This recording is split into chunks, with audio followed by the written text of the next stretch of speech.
This episode may contain sensitive language not suitable for children.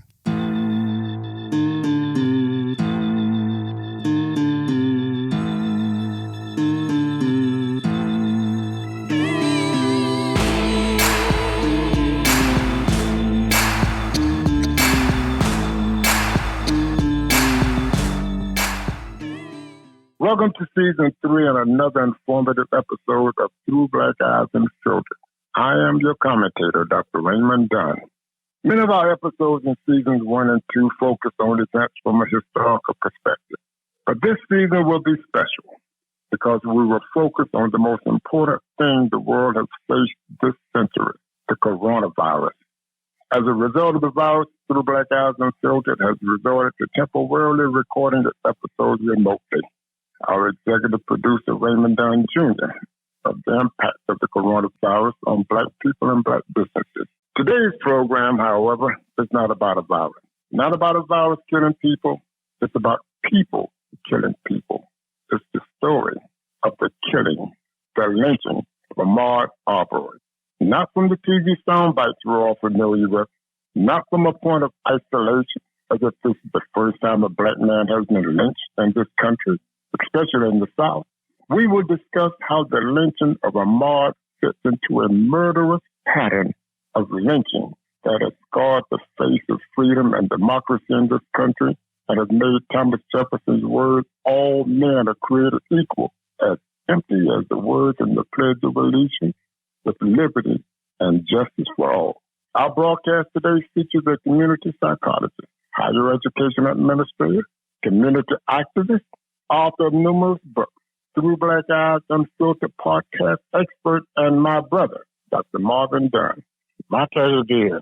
Bruh, before we start asking you questions, would you take a minute and tell our audience what happened to Ahmaud Arbery on February 23rd, 2020? Well, the world now knows that this young man in Brunswick, Georgia, just a few days ago, was out jogging. In the course of his jog, he took a detour and spent a few minutes walking through a house that was under construction. There's video of that. He didn't take anything, and after a few minutes, he continued on his jog.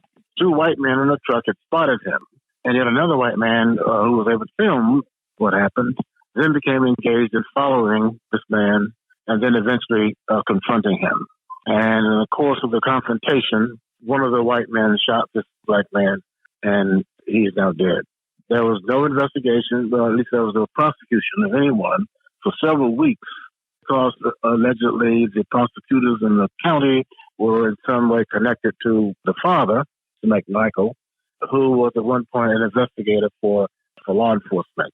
So the family of this young man had no word of any progress being made on this matter until the tape became public. What tape? Well, the videotape of the actual shooting, the tape that was made by a third man who was following behind the young man who was killed. So when that tape came to public light, then the state of Georgia became involved in bringing murder charges against the two white men, and they are now arrested awaiting trial. And that's essentially what happened.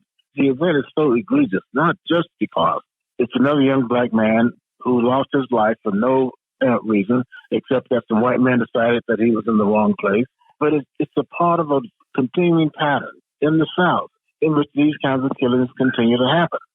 So I think it's worthwhile to sort of examine, in three cases anyway, this one, the Trayvon Martin case from years ago, and then a recent case that just came to light, and see if there are any connections that we can figure out that would explain how this keeps happening.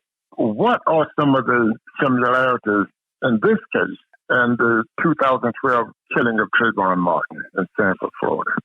One thing is very, very clear. It was the perception of white men that a black man was in the wrong place. And beyond that, he must have been a criminal. And therefore, they had the duty to arrest or restrain this black man. That's the long and the short of the logic, if you can call it that went through the minds of these white men under the same circumstances, which absolutely just boggles the mind because it involves so many assumptions, assuming that the person is in the wrong place, not that he may live in the neighborhood, which was the case with Trayvon Martin. His family lived in that neighborhood. This young man that we're talking about today, he was living in that neighborhood. So it is the presumptuousness of these circumstances by these killers that the person is somehow or another in the wrong place and is also doing something wrong. Therefore, they feel empowered to protect the community from this intruder. Let's be a little clearer on identifying the wrong place. Let's take Ahmaud Arbery, for example. His wrong place was he was jogging down the street and he ran over to a house that was under construction. He went inside, very visible, no walls up yet. Everybody could see him. He didn't take anything. He didn't touch anything. And that was his wrong place. Trayvon Martin was coming home with a bag of Skittles, walking his neighborhood. And that was his wrong place? Come on, bro. What, bro? Well, there's no difficulty defining wrong place. The wrong place is a white neighborhood in which there are no black people or very few black people living, and the perception is that it is a white community in which black people who are found there must be out of place. So that's an understandable phenomena, as perverted and as sick as it is, in light of the fact that black people live everywhere now. Let's talk about this most recent case in Sanford, Florida, involving Adrian Green, who was shot in the back. Trayvon Martin. Same community. And we know well. We have relatives living in Sanford, Florida. And this young man, 17 years old, shot in the back because of an alleged car break-in. According to the shooter, Adrian Green was breaking into his car. And according to him, he fired a couple of shots to ward him off and make him leave. When he was on the 911 call, the 911 call picked up the firing of the shots. Now, what is really, really interesting about this is he says on the 911 tape that he fired the shot to scare the boy off. Then later, as he's testifying as to what happened, he's no longer trying to scare the boy off. Now he's talking about he was actually in danger. He was in danger of this young boy forcibly coming into his home where his wife and kids were. Now, those are two different stories. I shoot my gun to make someone break it into one of my cars and run away. Well, the law says you cannot use deadly force because of someone breaking in a car. Right. So now he changes his story to I was concerned for the safety of my family and my children. And that gets around to stand your ground. Yeah. Exactly. You're right back to stand your ground. Now, ironically, Adrian Green's family has hired Mark O'Mara as their attorney. And you know who Mark O'Mara is, right? They're the folks who he is. He was a lawyer who represented George Zimmerman, the guy who shot Trayvon Martin. Now, talk about the law just for a minute here, because this is how it is interpreted. And think about the shooter. The law says the person using deadly force does not have a duty to retreat and has the right to stand his or her ground if the person using or threatening to use deadly force is not engaged in a criminal activity. So you can't be doing something wrong and then claim I shot somebody because of standing my ground. And the person is in a place where he or she has a right to be. Now, that's what the law says. Now, there's a lot of leeway. Yeah. Now, O'Mara, Adrian's lawyer, contested the claim, saying that the homeowner said in the 911 call that he fired his weapon to scare Green off. And you can't shoot someone for breaking in your car. And he shot him in the back. How fearful for his life was he, and the boy is running away? Exactly. Well, we will get back to Ahmaud Arbery, but let's just remind our audience that Michael Dunn killed Jordan Davis, age 17, in 2012. And Michael Dredger killed Marquise McClinton in Clearwater, Florida, over a dispute about a handicapped parking space. Mm-hmm. As you look at these things, it gets ridiculous. Why are all of these young black boys being killed like that? Well, we need to talk about conditioned fear in white men, which will help us understand how this happens. You know, in a culture, different Southern culture, Southern white culture, where white people over generations have been taught that black men in particular are a threat, that they're rapists, killers, that they'll steal, and that they'll attack white women. Mm-hmm. So over centuries has evolved a cultural view within white Southern society that black men are dangerous. Even before the 60s, it was the basis to fear black men because of the amount of violence that was being done in society at that time.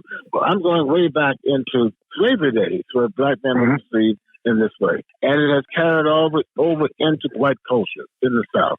So a black man is an object of fear without the person having even really been specifically taught that. It's conditioned. It just comes to you. You breathe in that kind of fear, suspicion, animosity, and what have you, because it is in the environment in which you were brought up.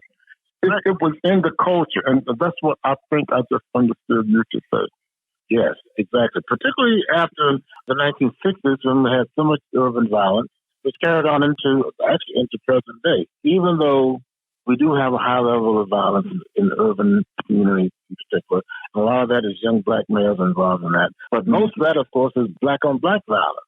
All right. But yet there is outside of the black community among white people, because there's so much press coverage of things going on in these black neighborhoods, there is this fear, not just from what people hear and see in current, present day things, but also what I was trying to speak to earlier, which is in the culture itself, is the fear that black men are dangerous.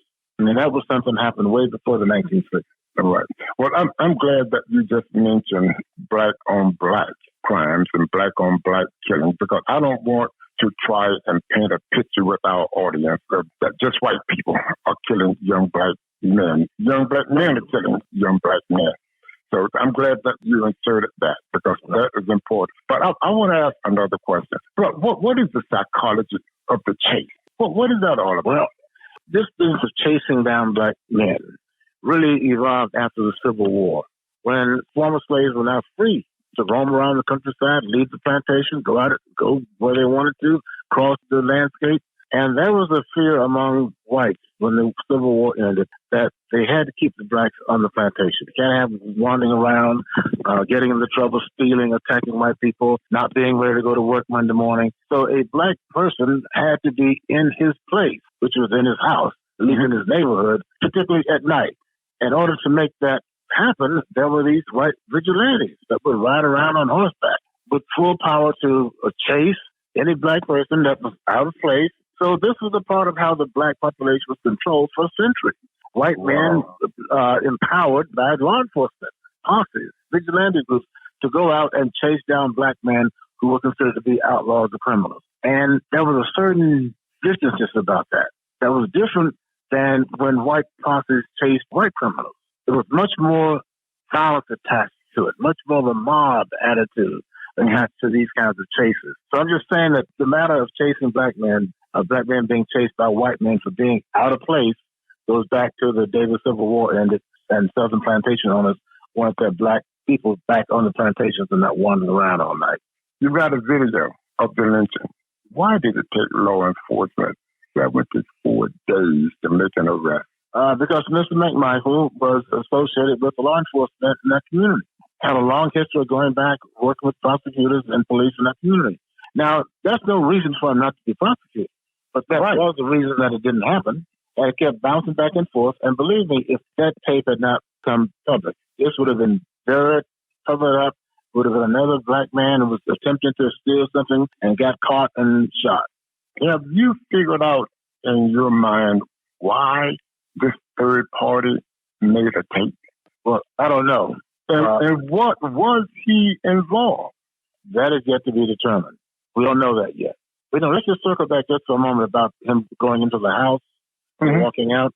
You might have noticed, in addition to that, it came out there were no drugs in his body. The reason I mention these two things is that it is almost always the case that they were trying to criminalize the black man. He was stealing something. He was a drug addict. They found drugs in his system. I mean, seriously, they try to use the fact that the person may have a criminal record or was doing something at that time that was illegal, that gave a white person a right to approach them or try to stop them. The point is they criminalize the victim. The man is dead, and they try to make him sound as if he was stealing something, They do the drug test to determine whether or not he had drugs in the system. I'm not even sure why they would do that, frankly. But the point is, in these cases, it is very consistent that the black victim appeared to be a criminal, and the police, the prosecutors tend to go that route willingly and without resisting taking that view at all.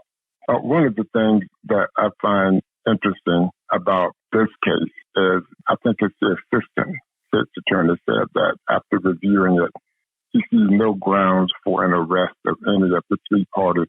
Now, he looked at the tape. He looked at the recording. Yep. And he finds no grounds for an arrest of any of the three parties. It goes back to what I was saying earlier, Raymond, about presumption. Police presume the same thing that the killers did, that this man was in the wrong place, had no business being there, they knew about him going in a building. The police did that. They didn't see him take anything. They didn't see him touch anything. But they thought that there was enough there that would justify hands off and not prosecuting. Not to mention the fact that one of the men was connected to law enforcement, which also tends to be a common problem in these cases, where you get a black victim, white perpetrator, and somehow or another the white person's connections enter into the case. Who they knew, connections they've had with the court, with judges, with politicians. So that increases the likelihood of a white person being able to do what happened in these cases and get away with it. Black people don't get those kinds of presumptions and don't have those kinds of connections that they can spread around killing somebody and have someone sort of have it go away. Let's go back one more time and revisit the party who is filming this lynching. Think about this. You've got two men, and they are chasing a black man. One has a shotgun. They're both armed. They catch the black man. You are filming this. You're sitting in your car filming this. And all of a sudden, the shotgun goes off once. The shotgun goes off twice. And then the fatal shot. And the young man falls dead. Can you imagine that you have nothing to do with this, and you're filming this, and as these shots are being fired, at least the final shot, you don't hear that third party on the recording go, oh my God, oh shit, oh damn. What do you think that means? I mean, a natural reaction to something like that. What are they doing? Nothing. Well, it might suggest that he was involved in some way. But that is yet to come out. He may well have been. But you know what, Ray, let's deal with the question of whether or not this was a lynching.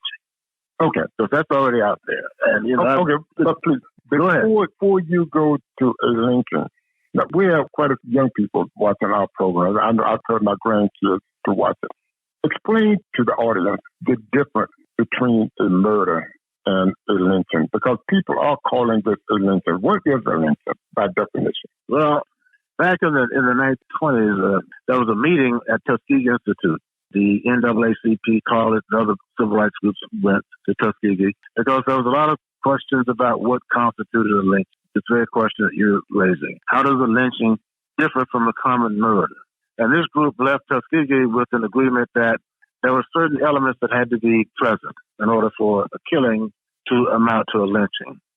One element was that it had to be extra legal. That is, it had to take place outside of the law. The second requirement was that there had to be a dead body. Some people argue that what about a maimed person? It has to be a dead body to be a lynching. The third requirement was that the motive must be race, honor, or revenge. And then the last element was that it must be done by 3 or more people. And this particular case meets all of those requirements except the last one. We know that 2 men were involved. If there was a third party involved, it would be a lynching. Right now, technically within what we historians define as a lynching, this was not a lynching. It was a murder. The man is still dead, whatever you call it. But in terms of historical record and perception and definition, it was not a lynching. Okay.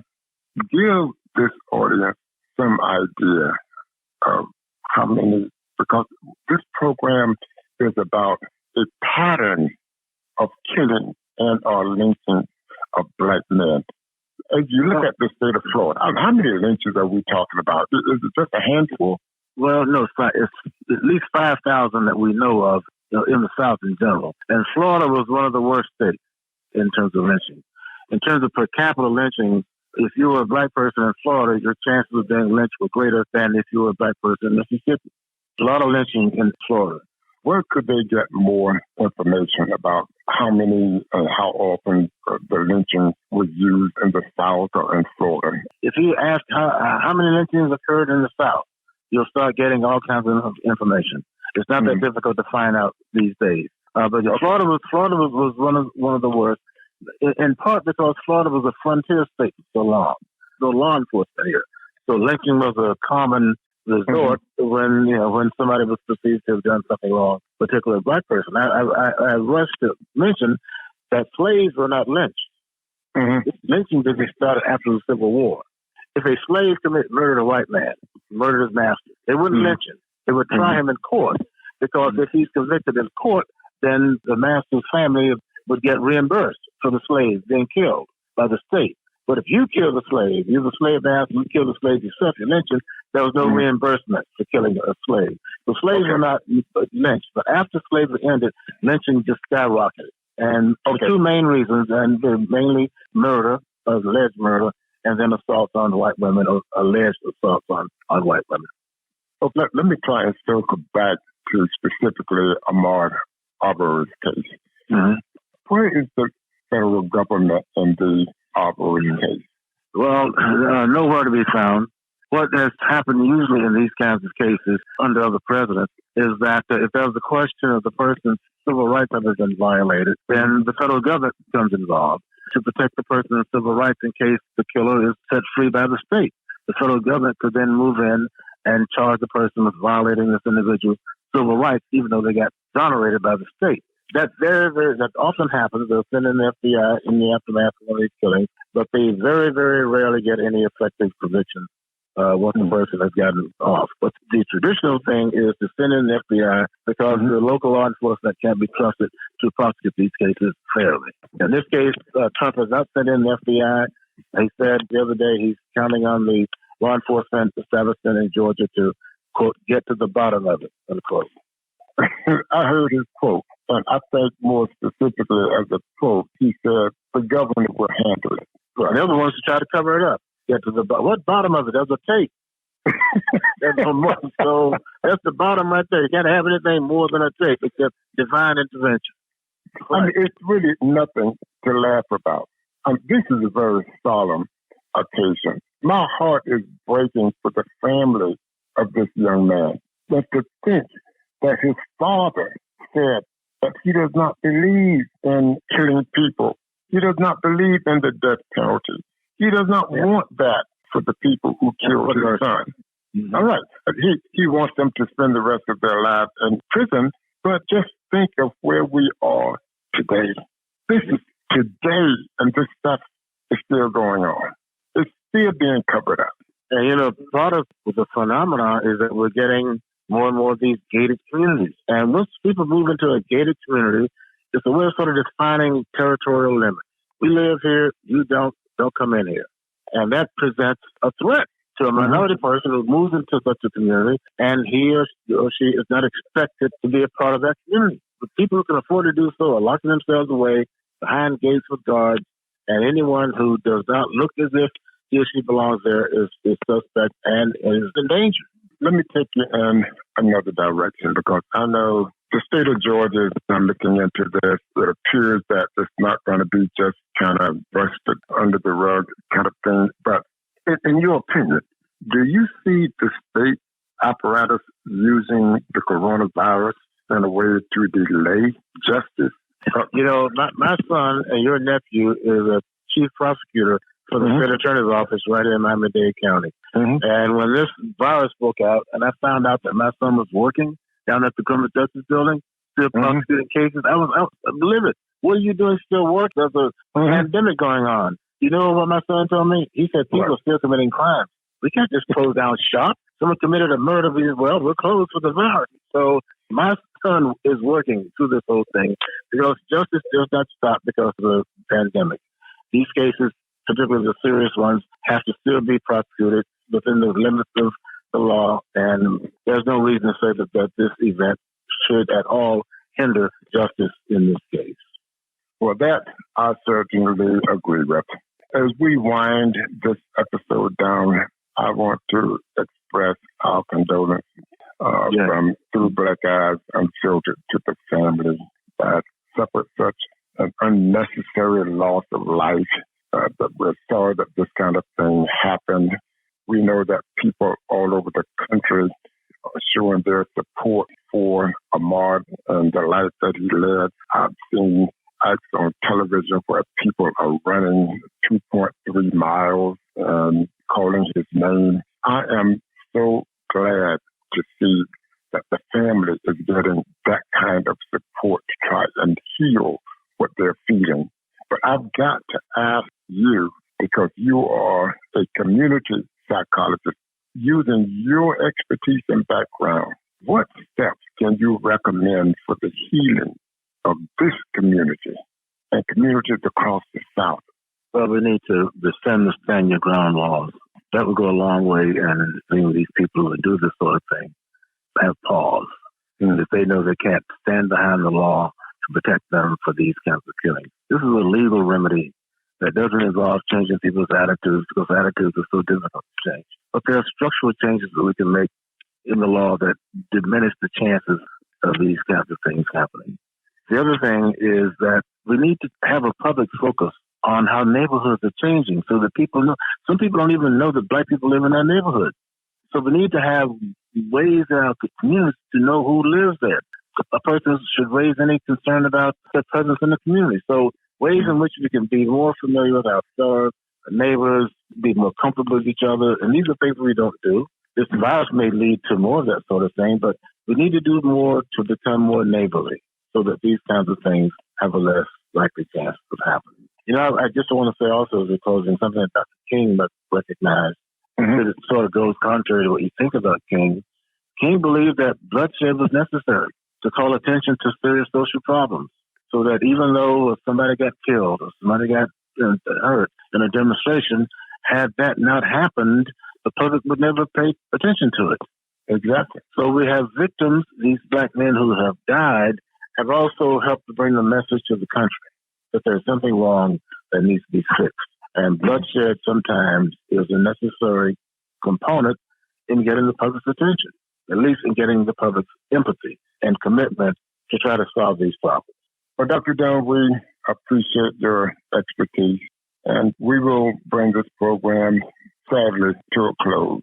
And now all of us can follow this case with the highest of expectations of justice, but also with the realization that we've seen this movie countless times, only to learn that the characters may change, but the ending is almost always the same.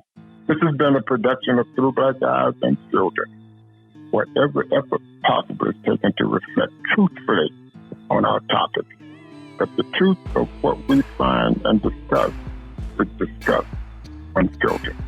As an addition to this program, as the ongoing case of Ahmaud Arbery works its way through the court, Through Black Eyes Unfiltered will keep our audience updated. And if necessary, we will have another full episode on the Arbery case.